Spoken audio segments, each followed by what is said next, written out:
কে আমন্ত্রণ জানাচ্ছি।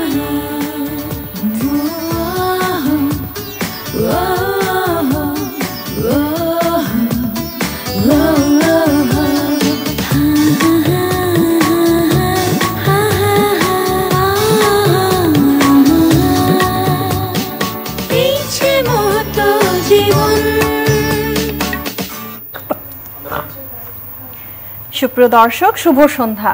সবাইকে আমন্ত্রণ জানাচ্ছি চ্যানেলের সরাসরি স্বাস্থ্য বিষয়ক সম্প্রচার European Wellness Villa Medica Bangladesh নিবেদিত রোগবিহীন ইচ্ছেমতো জীবন অনুষ্ঠানটিতে। আপনার স্বাস্থ্য এবং স্বাস্থ্য সংক্রান্ত যে কোনো সমস্যা এবং তার সমাধান নিয়ে আপনাদের সাথে থাকছে আমি ডক্টর মলি এবং আমাদের সাথে থাকছেন বিশেষজ্ঞ ডাক্তাররা। দর্শক, আপনারা ইতিমধ্যেই জানতে পেরেছেন ইডব্লিউ ভিলা মেডিকা একটি জার্মানির ফ্র্যাঞ্চাইজি, যা 1963 সাল থেকে তাদের যাত্রা শুরু করে ইউরোপের বিভিন্ন দেশে জার্মানি, সুইজারল্যান্ড, মালয়েশিয়া এবং থাইল্যান্ডে তাদের স্বাস্থ্যসেবা অবদান রেখে আসছে। এরই ধারাবাহিকতায় বাংলাদেশে এর যাত্রা শুরু হয়েছে। আমাদের আজকের আলোচনার বিষয় দীর্ঘস্থায়ী রোগ সমাধানে বিজ্ঞানসম্মত আধুনিক চিকিৎসা। এই বিষয়টি নিয়ে কথা বলবার জন্য আমাদের সাথে আজকে শ্রুতি উপস্থিত আছেন অত্যন্ত সুনামধন্য আমেরিকার functional medicine specialist, professor and vice president, American university of integrated medicine, professor doctor Mojibul Haque, এবং সেই সাথে আছেন ইডব্লিউ ভিলা মেডিকা বাংলাদেশের regenerative medicine specialist doctor Khaleda Adib Binte Abdullah. দর্শক, আমাদের প্রোগ্রামটি সরাসরি সম্প্রচার করা হচ্ছে। আপনারা চাইলে সরাসরি ফোন করে কথা বলতে পারেন আমাদের আজকে বিশেষজ্ঞ ডাক্তারদের সাথে আমাদের স্ক্রলে দেখানো নাম্বারে। স্যার এবং ম্যাডাম, অনেক ধন্যবাদ আজকে আমাদের সাথে জয়েন করার জন্য। আপনাকে ধন্যবাদ এবং ধন্যবাদ সমস্ত দর্শক মণ্ডলীকে। স্যার, আমি ফার্স্ট কোশ্চেনটা স্যারের কাছে করতে চাচ্ছি, যেহেতু একটা ডিফারেন্ট টপিকস নিয়ে আজকে আমরা কথা বলবো। আমরা ফার্স্টেই দর্শকদেরকে আমাদের টপিকসটা বলেছি যে দীর্ঘস্থায়ী রোগ সমাধানে, যেটাকে আমরা ক্রনিক ডিজিজ বলে থাকি মেডিকেলের ভাষায়, যেটাকে আমরা জানি যে সারা বছর ধরে তাদেরকে আসলে ওষুধ খেয়ে যেতে হয়, আমরা কনজারভেটিভ মেডিসিন বলে থাকি। যদি বাংলাদেশের প্রেক্ষাপটে আসি, যে কনজারভেটিভ মেডিসিনের সাথে আপনার যে প্র্যাকটিস এরিয়াটা ফাংশনাল মেডিসিনকে যদি আমরা ইমপ্লিমেন্ট করতে চাই, আমরা আসলে কি করতে পারি বা এই সেক্টরটাকে আসলে আমরা কিভাবে ইন্ট্রোডিউস করাতে পারি আমাদের হেলথ সেক্টরের সাথে? প্রথমে বলতে হয়, দেখুন বাংলাদেশের যে চিকিৎসা ব্যবস্থা অত্যন্ত অনেক উন্নত, কিন্তু আমাদের অনেক বড় বড় হসপিটাল আছে, ডাক্তাররা অনেক এক্সপার্ট, আমাদের পোস্ট গ্র্যাজুয়েট স্টাডি আছে, আমাদের ভালো ভালো মেশিনারিজ আছে, আমাদের ফার্মাসিউটিক্যাল তো বিশ্বের একটা সেরা ফার্মাসিউটিক্যাল ইন্ডাস্ট্রি আমরা আছি। তো তারপরেও দেখা যাচ্ছে যখন আমাদের ক্রনিক রোগগুলো হয়, যখন ওগুলো ক্রনিক হয়ে যায়, তাদেরকে রোগ নিয়েই বেঁচে থাকতে হয়, মেডিসিনের উপর ডিপেন্ড করে থাকতে হয়, এবং একটা রোগ থেকে অনেকগুলো রোগ তৈরি হয়। এবং কিছু মানুষকে দেখি যে মানে শেষ জীবনটা কখনো সুখের হয় না মেডিসিনের চাপে, প্রচুর মেডিসিন তাদেরকে খেতে এটা, এবং ডাক্তারদের কোনো উপায় থাকে না কিছু করার, কারণ আমাদের সামনে আর কোনো অপশন খোলা থাকে না। কিন্তু যেটা আমাদের ফাংশনাল মেডিসিন, যেটা আমি আমেরিকাতে প্র্যাকটিস করি, সেটা হচ্ছে যে একটা মানুষের যখন রোগ হয়, রোগের আমরা আরো একটু পিছনে গিয়ে রুট কজটাকে দেখি। আমরা তার কম্প্রিহেন্সিভ ইউরিন অ্যানালাইসিস দেখি, আমরা তার ডাইজেশন, আমাদের ব্যাকটেরিয়াল প্রোফাইল, আমরা দেখি যে কোন ধরনের ইনফ্লামেশন, কোন ধরনের ইনফেকশন, যদি দেখি যে হরমোনাল ইমব্যালেন্স, আমরা যদি আরো দেখি যে কোন ধরনের মিনারেল অ্যান্ড ভাইটামিন ডেফিসিয়েন্সি আছে, ওগুলো যদি আমরা দেখি, তাহলে ওসব যদি আমরা যদি এই রুট কজগুলোকে হিল করি, রুট কজগুলো সাপোর্ট দেই, তাহলে হয় কি কিউর প্রসেসটা খুব ইজি হয় এবং দীর্ঘস্থায়ী এবং পার্মানেন্ট হয়, খুব বুস্ট আপ হয়। মানে যে যদি তারা কনজারভেটিভ যে ট্রিটমেন্টটা দিচ্ছে সেটাকে আরো বেশি বুস্ট আপ করে বা এই কিউর প্রসেসটাকে অনেক বেশি এক্স্যাক্টলি। মানে কনভেনশনাল মেডিসিনের পাশাপাশি যে এই ফাংশনাল মেডিসিন যে অ্যাপ্রোচটা, রুট কজটাকে হিলিং করা, ট্রিট করা, it combinedly is become very powerful. এবং সাথে একটি কোশ্চেন আসে, যেহেতু অলরেডি আপনি ইউএসএ তে প্র্যাকটিসটা করছেন, সো আমাদের দেশে হেলথ সেক্টরে আমরা যদি এটাকে ইমপ্লিমেন্ট করতে পারি, সেক্ষেত্রে কি ইমপ্রুভ এরিয়াটা অনেক বেশি হবে কিনা, বা এই ধরনের রিসার্চগুলো কি অলরেডি হয়েছে কিনা, বা এই বিষয়ে যদি একটু বলেন আমাদের। আসলে অনেক রিসার্চ কিন্তু আগেও ছিল, তো এখন তো স্পেশালি গত কয়েক বছর ধরেই বলবো অত্যন্ত সুনামধন্য ইউনিভার্সিটি যেগুলো আছে তারও রিসার্চ করছে, যেমন university of California, Harvard university functional medicine approach নিয়ে অনেক বড় বড় গ্র্যান্ট দিচ্ছে গভর্নমেন্ট, আমেরিকান গভর্নমেন্ট। তো স্পেশালি কোভিড আসার পর থেকে আমেরিকার দেখা যাচ্ছে যে 1/3 মানুষ আজকে ইন্টিগ্রেটিভ অ্যাপ্রোচ যেটা ফাংশনাল মেডিসিনের দিকে যাচ্ছে। তো এবং ইমিউনিটিটাকে ইনক্রিজ করাটা এখানে একটা বড় ফ্যাক্টর ছিল এখানে। ইমিউন সিস্টেম ধরে তো আপনাকে এগোতে হবে, প্লাস বাকি যে আন্ডারলাইং যে কজগুলো আছে এগুলোকে হিলিং করে এসে, এগুলোকে ফোকাস করে এসে ইমিউনকে বুস্ট আপ করে আপনাকে রোগটাকে সমাধান করতে হবে। বাট রোগটাকেও সমাধান করতে হবে, রোগটাকে ইটসেলফ ট্রিট করতে হবে, যেটা কনভেনশনাল মেডিসিন অলরেডি করছে। তো যখন আমরা রুট কজ থেকে ট্রিটমেন্ট করি তখন লোকটা কমপ্লিট হিলিং হয়, আর বেশি কমপ্লিট হিলিং খুব তাড়াতাড়ি হয়, হয়তো এবং কমপ্লিট মেডিসিনের লোডটা কমে যায়, অনেক সময় মেডিসিন ওটা কমে যায়, অনেক বেশি কমে যায়। সো আমি স্যারের প্রসঙ্গ ধরে আসছি ম্যাডাম, যেহেতু ইডব্লিউ ভিলা মেডিকা অলরেডি বাংলাদেশে যাত্রা শুরু করেছে, সো এটার প্রসঙ্গ ধরে যে আপনি যেখানে প্র্যাকটিস করছেন রিজেনারেটিভ মেডিসিন, কি কি সেবা আমরা পাচ্ছি, লাইক রিজেনারেটিভ মেডিসিনের প্রেক্ষাপটে যদি আমরা বলি, কারণ আমরা আসলে অনেকখানি অনেক ডাক্তার দেখাই, বাট ইডব্লিউ ভিলা মেডিকা আসলে বিশেষত্বটা কি যদি একটু বলেন। অসংখ্য ধন্যবাদ। আসলে আমি ডক্টর হকের কথার সাথে সুর রেখে বলতে চাই যে বাংলাদেশ কিন্তু খুব দ্রুত অনেক তাড়াতাড়ি লাস্ট কয়েক দশকের মধ্যে মেডিকেল সায়েন্সে অনেক অ্যাডভান্স হয়ে গেছে। হ্যাঁ, that is very good point for us. But তারপরও কিছু কিছু ক্ষেত্রে একটা জায়গায় এসে আমরা ডক্টররা কনভেনশনাল মেডিসিন বলেন, যেই মেডিসিন বলেন না কেন, স্পেশালিস্ট বলেন না কেন, এক জায়গায় থেমে যাচ্ছি। কেন থেমে যাচ্ছি? বিকজ আসলে আমরা ওই জায়গা থেকে আর আগাতে পারছি না। পেশেন্টকে সারা জীবনের জন্য একটা লোড দিয়ে পেশেন্টের যেটা শেষ পর্যন্ত একটা লোড লাইফ তাদেরকে লিড করতে হচ্ছে। So European Wellness Villa Medica কিন্তু এখান থেকে একটু অন্যভাবে আমাদের সাথে আমরা কাজ করছি, যে আমরা আসলে চাচ্ছি অবশ্যই কনভেনশনাল মেডিসিন এখানে থাকবে যদি প্রয়োজন হয়। এটা কিন্তু এই বিষয়টা আরেকটু জানবো, একটা ফোন আছে আমাদের, ফোন নিচ্ছি। হ্যালো দর্শক, আপনার নাম বলে প্রশ্নটি করুন। হ্যালো, আমার নাম তুহিন হলদার, চট্টগ্রাম থেকে বলছি। স্যার এবং ম্যাডাম শুনতে পাচ্ছেন, আপনার প্রশ্নটি করুন। যে আমি দীর্ঘদিন যাবত গ্যাস্ট্রিকের সমস্যা ভুগতেছি, তো আমি 5বার এন্ডোস্কোপি করা হয়েছে, তো যে মেডিসিন দিতে তা খাওয়ার পর আমার বুক জ্বলে, তো আমি পরবর্তীতে একটা নেক্সটা আর গ্যাস্ট্রিক ট্যাবলেট 20 ওইটা খাইলে একটু ভালো লাগে, কিন্তু তারপর আবার বুক জ্বলে এবং অতিরিক্ত মুখে ফেনা ওঠে, রাত্রে ঘুমাই যায়, তো এটা খুব কষ্ট হয়, মানে বেশিরভাগ বুক জ্বলা করে। জি দর্শক ধন্যবাদ, আপনি সাথে থাকুন আমাদের স্ক্রিনে, আমরা উত্তরটি নিচ্ছি।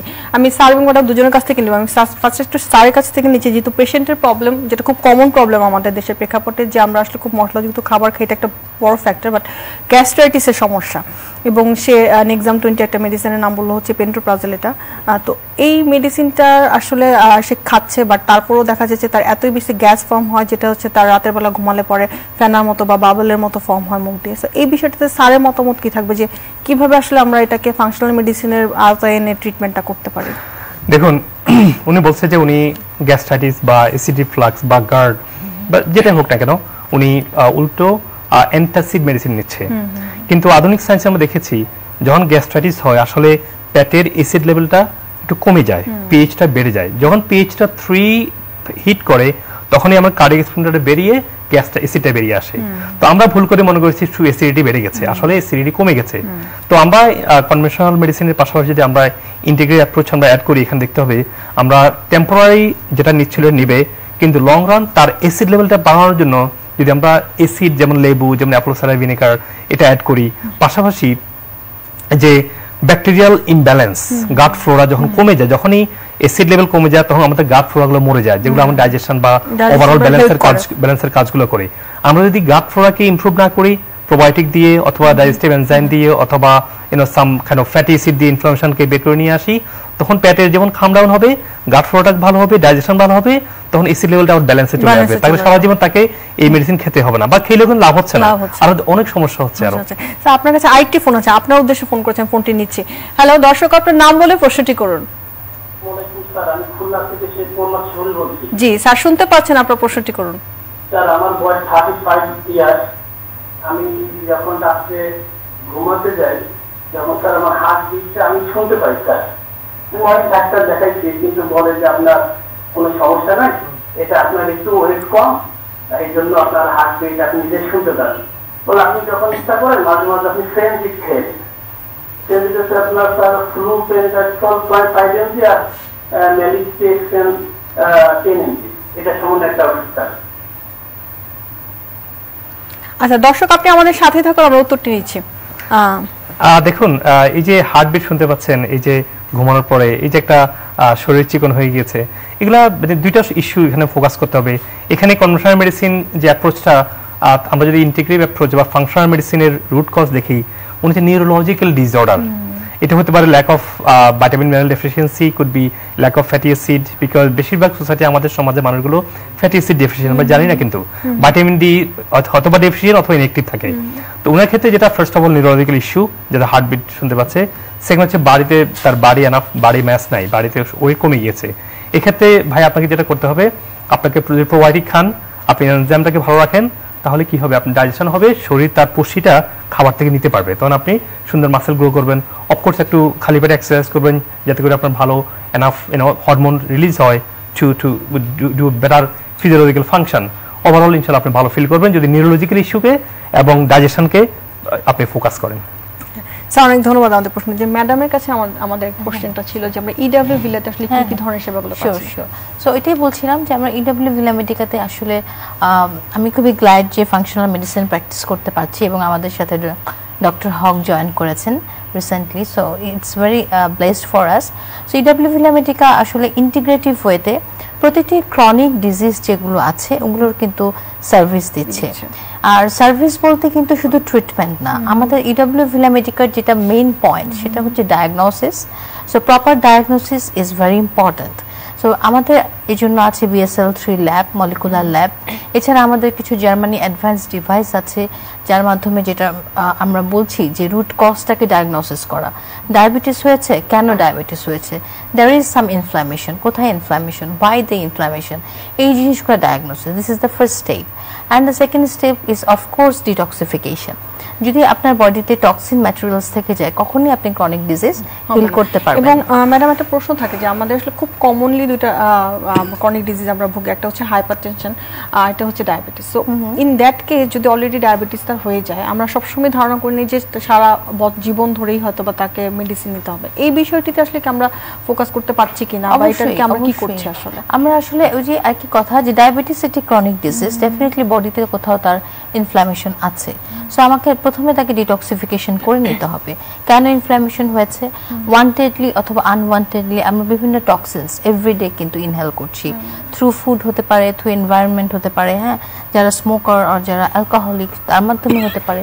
তো যেটা আমাদের বডিতে আছে সেটা আগে ছেড়ে ফেলতে হবে। দেন ডায়াবেটিস মানে হচ্ছে ইনসুলিন রেজিস্ট্যান্স গ্রো করা। সো অবশ্যই ইনসুলিন সেন্সিটিভিটিটাকে ফিরিয়ে আনতে হবে। সো এই মলিকুলার প্রোডাক্টগুলো যদি আমরা ইউজ করে কোনো পেশেন্টের ইনসুলিন সেন্সিটিভিটি ফিরিয়ে আনতে পারি এবং স্টেম সেল যেটা আমাদের আরেকটা পার্ট, ইন্টিগ্রেটিভ পার্ট আমরা বলছি, সো স্টেম সেল দিয়ে যদি আমরা প্যানক্রিয়াসকে রিজুভিনেট করতে পারি, সো ইনসুলিন প্রোডাকশন যদি বডি থেকে ঠিকমতো হতে পারে তখন কিন্তু একটা ডায়াবেটিক পেশেন্টকে আলটিমেটলি বাইরে থেকে আর ইনসুলিন নিতে হচ্ছে না। আমরা মানে বডির মাধ্যমেই তার যে ইনসুলিন স্টোরেজটা কিছুটা আছে সেটাকে আমরা সেটাকে রিজার্ভ করতে পারছি, অ্যাক্টিভ করতে পারছি। তো সবগুলো কাজ সাথে আমরা লাইফস্টাইল মডিফিকেশন দিচ্ছি, ফাংশনাল মেডিসিন ইউজ করছি, ডায়াবেটিক কনসালটেশন দিচ্ছি, ডায়েটরি কনসালটেশন দিচ্ছি।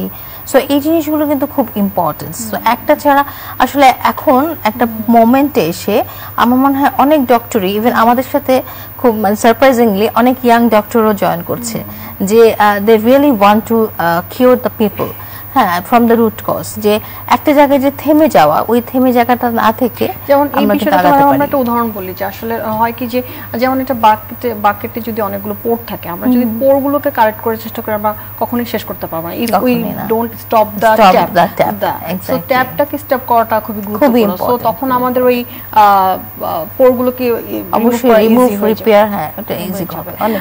সো ম্যাডামের কাছ থেকে অনেক কিছু জানতে পারলাম। আমি স্যারের কাছে পরের প্রশ্ন আসছে যে স্যার যেহেতু অলরেডি ফাংশনাল মেডিসিনটা নিয়ে প্র্যাকটিস করছেন ইউএসএ তে এবং এখানে আসার পরও বাংলাদেশে আসার পরও আমরা জানতে পারলাম যে অনলাইনে অনেক পেশেন্ট দেখছেন।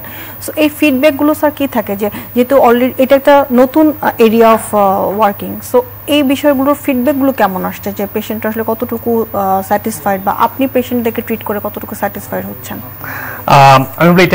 আমাদের সাথে যারা দর্শক আছেন অনেকে হয়তো বা ইয়াং ডক্টর আছেন তারা হয়তো এই বিষয়টি নিয়ে কাজ করতে চান ভবিষ্যতে, তাদেরও জানার বিষয় আছে এবং দর্শকদেরও জানার বিষয় আছে এই বিষয়টিতে। আসলে অবশ্যই যুক্তরাষ্ট্রে আমাদের কনভেনশনাল মেডিসিনের পাশাপাশি হসপিটালগুলোতে অলরেডি একটা ইন্টিগ্রেটেড সেকশন খুলে ফেলেছে। আর ফাংশনাল মেডিসিন এটা very well establish treatment method already. তো এবং ওখানে আমি সাকসেসফুলি করছি আমেরিকাতে, আমার হিস্টনে আমার নিজস্ব chamber, I am very successful. আপনারা এই ধরনের ইউটিউবে দেখেছেন আমার বেশ কিছু stage 4 lung cancer patient fully সুস্থ হয়েছে। এরপরে ডায়াবেটিস, আপনারা যদি হার্ট ডিজিজ দেখেন আমার ইউটিউবে আমরা কিছু পেশেন্ট হার্ট অ্যাটাক করার পরে ঠিক সার্জারির আগ মুহূর্তে এসে আমার এখান থেকে রিজেনারেটিভ ট্রিটমেন্ট নিয়েছে, তো এবং ফুললি সুস্থ হয়েছে। উনি অনেকবার স্টেটমেন্ট দিয়ে পাবলিককে বলে দেখো সম্ভব সার্জারি ছাড়া, functional integrative approach work, you know. আমি যখন ঢাকায় আসি, আমি ঢাকা আসার 2 দিন পরে আমার একটা পেশেন্ট আসে, দেখি পেশেন্টটা পুরো সুস্থ। তো পরে খবর নিয়ে জানলাম, দেখার পর দেখলাম আমি অবাক হয়েছি, মাত্র 2 মাস আগে ওই পেশেন্টটা, সে জগন্নাথ ইউনিভার্সিটির একজন প্রফেসর, 2 মাস আগে আমাকে দেখিয়েছে অনলাইনের মাধ্যমে, দেখি সে ক্যান্সার ফ্রি হয়েছে। আমি এই ভিডিওটাও উনি যে স্টেটমেন্ট দিয়েছে এটা আমরা ইউটিউবে আমাদের সেন্টারের ইউটিউব ছেড়ে আপনি দেখতে পারেন দর্শক মণ্ডলী। তো মানে it's a rewarding, it's a hard feeling যে আমরা যেটা আমরা ভাবছি রোগগুলো ভালো হবে না। আমরা আরেকটু জানছি, একটা ফোন আছে, আমরা ফোনটি নিচ্ছি। হ্যালো দর্শক, আপনার নাম বলে প্রশ্নটি করুন। হ্যালো, জি দর্শক আমরা শুনতে পাচ্ছি, আপনার প্রশ্নটি করুন। আচ্ছা, অ্যাকচুয়ালি আমি একজন কিডনি ট্রান্সপ্লান্ট পেশেন্ট। আমি তো আমার 19 বছর আগে কিডনি ট্রান্সপ্লান্ট হয়েছে। তো আমার এখন প্রবলেম হচ্ছে, আমার মধ্যে আমি অলরেডি রেস্টুরেন্ট হয়েছিল, আমি ল্যাপারোস্কোপি করে নিতে আগে, এরপর আমার আলসার হয়, আলসার ভালো হয়ে গেছে। কিন্তু রিসেন্টলি 4-5 বছর পর এখন মাঝে মাঝে সময় একটু পেইন হয় মাঝে মাঝে।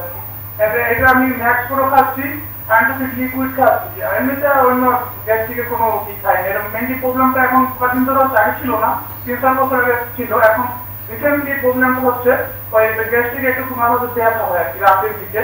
সকালে ব্যথা পেলে জ্বর হয়, 1-2 পর্যন্ত টেম্পারেচার হয়, আবার কমে যায়। তো এখন এই ব্যথা বলা 15-20 দিন আগে হয়েছিল। তো এখন আমি ওই ম্যাক্স প্রোটা খাচ্ছি, আর তো অ্যান্টিবায়োটিক লিকুইড খাই, আর কিছু খাই না। যদি ব্যথা হয়েছিল ওই জন্য আমি এলদিন খেয়েছিলাম, আর ওইটাই খেয়েছিলাম, আর কিছু খাই না। এটা একটু আমি পরামর্শ। ওকে দর্শক, আপনি আমাদের সাথে টিভি স্ক্রিনে থাকুন। আমরা একটা ছোট্ট বিরতি নিচ্ছি, বিরতির পর ফিরে এসে আমরা ম্যাডামের কাছ থেকে প্রশ্নের উত্তর নেব। দর্শক আপনি আমাদের সাথেই থাকুন। সুপ্রিয় দর্শক, ইডব্লিউ ভিলা মেডিকা নিবেদিত রোগবিহীন ইচ্ছেমতো জীবন অনুষ্ঠানটি এই পর্যায়ে আমরা একটি ছোট্ট বিরতি নিচ্ছি, বিরতির পর ফিরে আসছি, থাকবেন আমাদের সাথেই।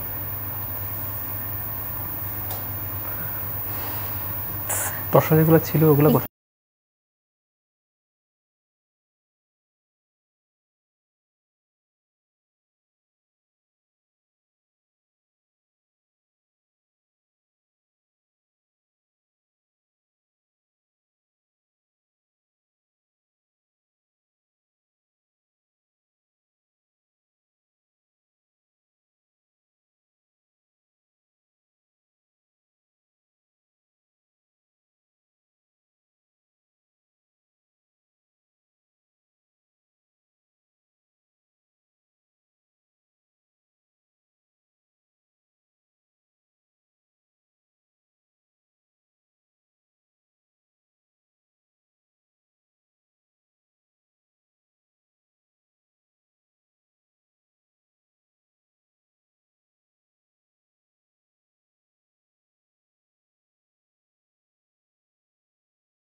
ফিরে এলাম রোগবিহীন ইচ্ছেমতো জীবন অনুষ্ঠানটিতে। আমাদের সাথে থাকার জন্য ধন্যবাদ।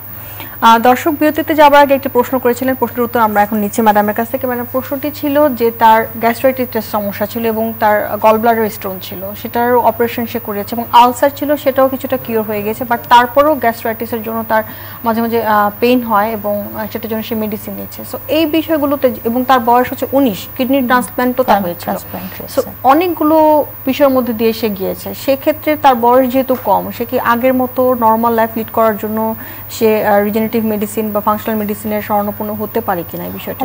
অবশ্যই হতে পারে। কিডনি ট্রান্সপ্ল্যান্ট করেছে, এটা তো এখন যেহেতু কিডনি রিলেটেড কোনো ইস্যুস নেই, তবে কিডনি ট্রান্সপ্ল্যান্ট পরে তাও সবসময় তাকে একটা ফলো আপে থাকতে হবে, নাম্বার 1। নাম্বার 2, এখন তার গ্যাস্ট্রাইটিস উনি বলছেন, অ্যাসিডিটি যে ইস্যুস বলছেন, সো যেহেতু গলব্লাডার অপারেশন হয়েছে বলছেন, সো দেখা যায় যে গলব্লাডার অপারেশন হয়ে গেলে যে আমাদের বাইল সিক্রেশনটা হয় না, তো তখন ফ্যাট অ্যাবজর্পশনের একটা ইস্যুস আছে। সো এই ক্ষেত্রে অবশ্যই তাকে যখন তার ডায়েট প্ল্যানটা থাকবে, সেখানে ফ্যাটের যে অ্যাবজর্পশনটা, কোন ধরনের ফ্যাটটা তার জন্য সুইটেবল, সেটা আমাদেরকে খেয়াল করতে হবে। আরেকটা যেটা ইম্পর্টেন্ট গ্যাস্ট্রাইটিসের জন্য, যেটা ডক্টর হক একটু আগে বলেছেন, যে এই যে অ্যান্টি আলসারেন্ট মেডিসিনগুলো কন্টিনিউয়াস নেওয়া, এটাও কিন্তু উল্টো আরো এটাকে অ্যাসিডিক, হ্যাঁ আরো বাড়িয়ে দেয়। সো এই ক্ষেত্রে এই জিনিসটা কমিয়ে বরং ওনার জন্য যেটা আমার অ্যাডভাইস যে একটি ফুড অ্যালার্জি টেস্ট করা। অনেক সময় কিন্তু আমাদের অনেক ফুডে অ্যালার্জি হয়, যে অ্যালার্জিতে যেটা হয় আমরা অথবা হয়তো ফিল করি না যে কোনো র্যাশ হচ্ছে অথবা ইচিং হচ্ছে, সাইড ইফেক্ট হিসেবে তখন গ্যাস্ট্রাইটিস, কিন্তু তখন ওটা বাউলের মধ্যে ইনফ্ল্যামেশন হচ্ছে। সো এই যে ইনফ্ল্যামেশন প্রসেসটা হচ্ছে এটা উনি ভাবছেন গ্যাস্ট্রাইটিস। সো অবশ্যই ফুড অ্যালার্জি প্যানেল টেস্টটা করে নিয়ে যে ফুডগুলোতে ওখানে স্পষ্টভাবে চলে আসবে যে কোন ফুডগুলোতে এই ট্রিটমেন্টগুলোকে আমরা অবশ্যই রিজেনারেটিভ মেডিসিনে আমরা এবং সেই অনুযায়ী ওনাকে স্টেপ বাই স্টেপ যে ট্রিটমেন্ট ডেফিনেটলি উনি একজন ইয়াং মানুষ অবশ্যই একটি সুন্দর লাইফ লিড করতে পারবে। So European Wellness Villa Medica mainly বাংলাদেশে আনার উদ্দেশ্যই হচ্ছে better quality of life. So quality of life we are ensuring. স্যারের কাছে আমাদের সাথে শেয়ার করছিলেন স্যার অলরেডি যে একজন ক্যান্সারের পেশেন্টের ব্যাপারে যে আফটার 2 মান্থস আপনি তার ফিডব্যাকটা দেখে খুবই ওভারওয়েলমড হয়েছেন যে 2 মাস আগেও তার অবস্থা খারাপ ছিল। সেই বিষয়টি স্যার একটু শেয়ার করেন যে আসলে ক্যান্সারের প্রেক্ষাপটে যদি আমরা ফাংশনাল মেডিসিনটাকে বলি সেটাকে আসলে কিভাবে আমরা মানে সাজেস্ট করি পেশেন্ট বা ট্রিটমেন্ট আসলে কিভাবে দিচ্ছি? ট্রিটমেন্টটা যেটা হচ্ছে যে যদি স্টেজ 3-4 হয় আমরা বলি অবশ্যই ডাক্তার। স্যার আমরা উত্তরটা নিব, আমাদের আইটি ফোন আছে, তা ফোনটি নিচ্ছি। হ্যালো দর্শক, আপনার নাম বলে প্রশ্নটি করুন। আমার নাম সুব্রত কর্মকার, আমার বয়স 36। তো ডাক্তার বলছে আমার হাতে 90% বেশি ব্লক আছে, এটা কি অপারেশন ছাড়া ভালো হবে? আচ্ছা দর্শক আপনি আমাদের সাথে স্ক্রিনে থাকুন, আমরা উত্তরটি নিচ্ছি। আমরা দুজনের কাছ থেকে নিব, আমি স্যারের কাছ থেকে একটু শুনবো, দেন ম্যাডামের কাছ থেকে উত্তরটি নিব, যেহেতু ম্যাডাম আমাদের দেশেও প্র্যাকটিস করছেন যে তার হার্টে প্রায় 90%-এর মতো ব্লক আছে, সেটা অপারেশন ছাড়া, যেটাকে আমরা সাধারণত ডক্টর কাছে গেলে অপারেশনের বিষয়টি বলবেন, সেটা কি সম্ভব কিনা? অবশ্যই সম্ভব। এটা আমার হাতে বেশ কয়েকটা হয়েছে। একদম আমি যেটা বলেছি, আমার একটা পেশেন্ট ব্লকের পরে হার্ট অ্যাটাক হয়েছে, ওখান থেকে সে স্বাভাবিক সুস্থ জীবনযাপন করছে। কিভাবে? আমাদের যে সুন্দর লাইফস্টাইল, তার ডেফিসিয়েন্সি আমরা দেখি, কোথায় তার রুট কজটা, কোথায় তার হার্ট কেন ইনফ্লেমেট হয়েছে, তার কেন ব্লাডগুলো অ্যাসিডিক হয়ে গেছে, তার কেন আপনার মিনারেল ইমব্যালেন্স হয়েছে, এছাড়া প্লাক জমা হওয়ার যে কারণ, যে ইনজুরি ইন দ্য আর্টারি, আমরা এগুলো যদি ফোকাস করি উইথ সুন্দর লাইফস্টাইল, যেটা আপনারা বলেছেন এতক্ষণ ধরে ডক্টর খালেদা ম্যাডাম সুন্দর করে বলছেন, পাশাপাশি যদি সুন্দর ফুড, সঠিক লাইফ, সঠিক food, not the balance diet, right food for the right person, individualize food, পাশাপাশি যে রিজেনারেটিভ যে আমাদের যে ট্রিটমেন্টগুলো, হ্যাঁ, যেটা অ্যান্টাই প্লাক ফসফোলিপিড থেরাপি, এটা সাইন্টিফিক্যালি প্রুভেন। আমরা যে full body hyperthermia, it helps to deinflammate the heart. এরপরে আমাদের যে ওজন থেরাপিগুলো আছে, very powerful. It kill the any types of infection, infection থেকে শরীরকে বের করে নিয়ে আসে, হ্যাঁ, তো ফাঙ্গাল ইনফেকশন থেকে বের করে নিয়ে আসে। তো ওভারঅল আমাদের ফুড, লাইফস্টাইল, তারপর ভাইটামিন সাপ্লিমেন্ট ডেফিসিয়েন্সি, আর ওভারঅল যে আন্ডারলাইন যে কজগুলো, ইস্যুগুলো আছে, প্লাস যদি রিজেনারেটিভ ট্রিটমেন্টগুলো আছে অত্যাধুনিক আজকে আমাদের যে জার্মান প্রযুক্তি, সব যদি এক করা হয়, it is gonna be very powerful, যেটা আমরা এতে করছি। এবং অত্যন্ত আনন্দিত যে আপনি এক্সপেরিয়েন্সও শেয়ার করতে চাচ্ছিলেন। হ্যাঁ, অত্যন্ত আনন্দিত যে আমরা এখানে এসে আমরা এটা দেখতে পাচ্ছি। হ্যাঁ, তো আজকে ওই পেশেন্টের কথা বলি, ওই পেশেন্ট সার্জারি করবে এই মুহূর্তে আমাদের চেম্বারে আসে। এটা আমার জন্য একটা স্ক্যারি মোমেন্ট ছিল, প্রথম যে পেশেন্টের কথা বলছি। এবং উইদিন কয়েকদিনের মধ্যেই তার সুগার এবং ব্লাড সুগার দুটো কমে আসছে এবং সে সুস্থ জীবনযাপন করছে। ইভেন আমাদের ক্লিনিকে আমার হাত ধরেই 12টা ওভার, দর্শক যিনি প্রশ্ন করেছেন, 12টা, আমি কথা 3বার উচ্চারণ করলাম, 12টা ব্লকেজ নিয়ে আমার চেম্বারে এসছে। এই কম্প্রিহেন্সিভ ইন্টিগ্রেটিভ অ্যাপ্রোচের মাধ্যমে সে কমপ্লিটলি স্বাভাবিক জীবনযাপন করছে।